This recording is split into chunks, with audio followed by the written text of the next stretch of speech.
name's Julie Brown Neu. I'm a quilt and fiber artist, and I live in Arlington, Massachusetts. I have been a quilter for more than 2 decades. I started out as a traditional quilter, and now the work that I'm doing is very untraditional. I make art quilts, sort of quilts meant to be displayed on a wall as pieces of art. And the work that I've been doing lately, and the work that's involved, the work that's included in the Create Equal show, is a series I call my protest series. It's very politically oriented, and it's based on what's sort of happening in the world and what's making me crazy that I sort of need to process through my artwork. A huge turning point for me in my career as an artist came when I had my first experience getting inspiration from some mystical source sort of completely outside of me that I can't even explain. And that led to the Victims Quilt project that I worked on starting in 2016 and had a show on last year. So that came about because we had just had another mass shooting. It was the nightclub shooting in Orlando, Florida. And I was sitting at my sewing machine like I often am. And I was just thinking about it. And I was thinking about the victims of the shooting. And I'd already seen, quilters, as soon as anything catastrophic happens, quilters start sending quilts and they start sending blocks to make into quilts. So even though it hadn't been a week yet, I'd already seen calls for blocks for comfort quilts and for the victims, to comfort the victims' families. And I was thinking about what I would send, and then I thought, no, I can't bear the thought of there being families that need comfort for this kind of thing. And so I was thinking, of doing something instead. And I sort of I heard a voice kind of in my head, but I have to admit, I actually turned around to look and see if there was somebody standing behind me. Because the voice in my head said, no, you need to make quilts for the victims instead. And I recognized this was the voice of the muse, and I argued with her because I was like, no way, lady, I don't want that project. But I took it on, and I did take it on, and starting that work that sort of came to me just totally opened my creative process up to all of this other work that I've been doing since then, this sort of protest series in particular. It was like, once I sort of agreed, sort of said to the muse, yes, I will sort of take on this difficult project, I just got sort of flooded with inspiration and ideas for new projects in this sort of protest series, just sort of lodged in my brain, and they stuck there until I went into the studio and did something with them. And that has been true. I now have probably 11 pieces that are sort of in this protest series of sort of social justice work. And it's been true of all of the pieces. The idea has just sort of come immediately, and I sort of go into the studio and I get started working on it, and it's been shocking to me, but they've all come together so quickly, and easily. I joke that I don't think I've even so much as broken a thread on any of these, which is for anyone who sews, they know that's like a minor miracle. But they've all been sort of, I guess, sort of inspired from the muse or something, because they're just coming sort of right to me, and that's been true of sort of all of the pieces that I've created for the series. So I'll start by talking a little bit about Fury, which is my self-portrait piece that's in the Create Equal show. That was actually a piece that I worked on for a number of years. I mean, I know I said that my protest pieces all sort of came very quickly, and that's true of this piece as well, but it took me a while to actually create it. So that one started from a 2018 TED Talk. I was at a TED event, and I was listening to Tracy Ellis Ross. She gave a speech about the sort of generations of women's rage, how sort of we as women sort of hold within ourselves the rage of our mothers and grandmothers and great grandmothers and great great grandmothers for the sort of wrongs that they have faced, either from being silenced, or from, you know, sort of not having any control over their and sort of ownership, possession of their bodies, but also the sort of the generations of sexual violence, of you know, harassment and assault and rape, and how sort of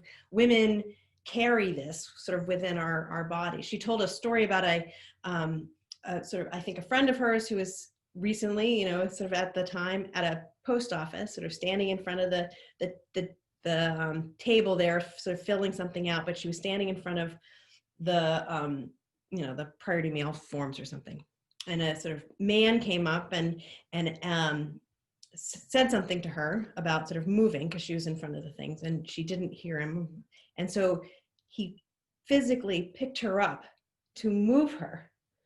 And the astounding fact of this happening, that anyone felt like that was acceptable or appropriate to sort of touch her in that way and sort of physically move her out of his way. So as I was listening to her sort of talk about this, this sort of experience that women carry, this sort of this rage that many of us can't actually explain or express often, you know, I sort of thought about that sort of suppressed anger.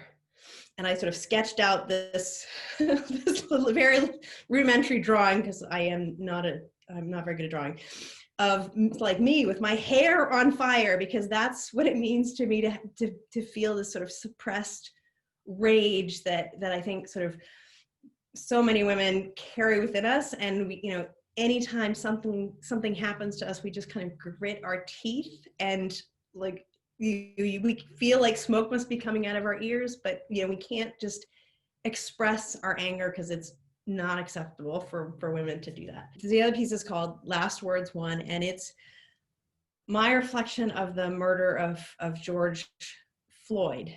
And it, you know, like so many people, his murder struck me in a way that it's sort of the sort of hundreds of thousands, you know, so many Black people have died, you know, have been murdered at the sort of hands of the state over the last hundreds of years. But this one really struck me, and I don't know whether it's because it's like in the midst of this greater pandemic where Black and brown people are dying at such a greater rate than white people, or if it's just sort of the sort of high anxiety that I was already feeling because of this sort of world we're in at the moment. But that was another situation where I was just sort of hearing about it.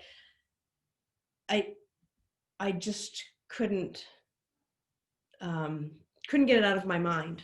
And I, you know, sort of again, I was just sitting, I think, on a conference call or a Zoom call, and I sketched out this design for a crazy patchwork piece, which is sort of where I just randomly sew together different pieces of fabric in sort of all different directions.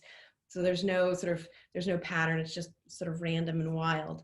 So in the red row, I put the word I, and in the yellow row, it says can't, sort of kind of hidden in the patchwork are the letters.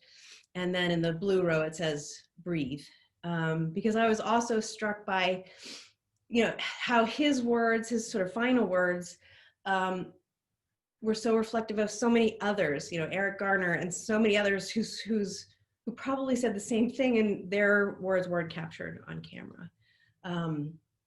And so it's representative of the sort of countless men and women who've died in this way.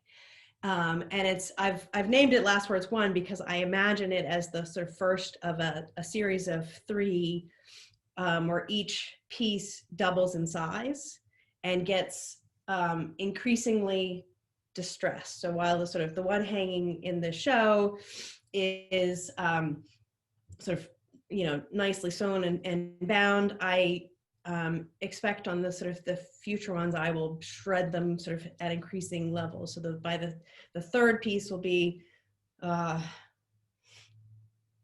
80 or sort of 90 inches square, roughly, and sort of ripped and torn a bit, because I want to sort of reflect the amplification of voices that you know, has been happening for so long, that you know, I feel like you know, Black people have been screaming screaming for generations, and they're still having to do that. And so that's the sort of the point I want to make with the three, is the sort of how increasingly loud their sort of voices have to be. You know, that was sort of this part I put in my at the end of my artist statement, was, you know, how loud, you know, how many people have to die before this stops. I think quilts by their nature are disarming. They're, you know, because they inherent in them is the sort of meaning of like home and family and hearth and warmth and love, and, you know, they've been described as like, you know, hugs that you can sort of wrap yourself in. And so I think and especially too when the like with Last Words One, which is, as you said, sort of so colorful, and, you know, it's meant to be sort of beautiful and kind of cheery looking, so that you engage with it more deeply. And then the sort of the meaning of it can, I think, hit a little harder.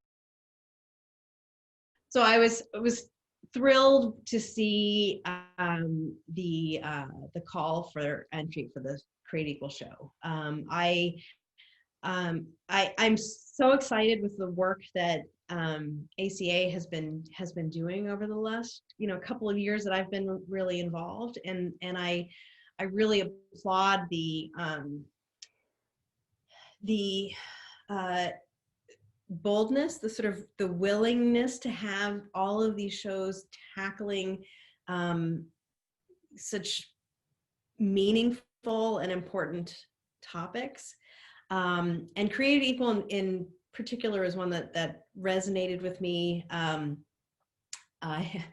am a lifelong feminist and someone who's spent a lot of time thinking about the women's rights movement and the sort of the work toward, you know, gaining the right to vote, you know, at least for white women. And so the anniversary of the 19th Amendment is one that is important to me. And so and this exhibit sort of ties so closely anyway with the work that I'm already doing. So it was a natural thing for me to submit to.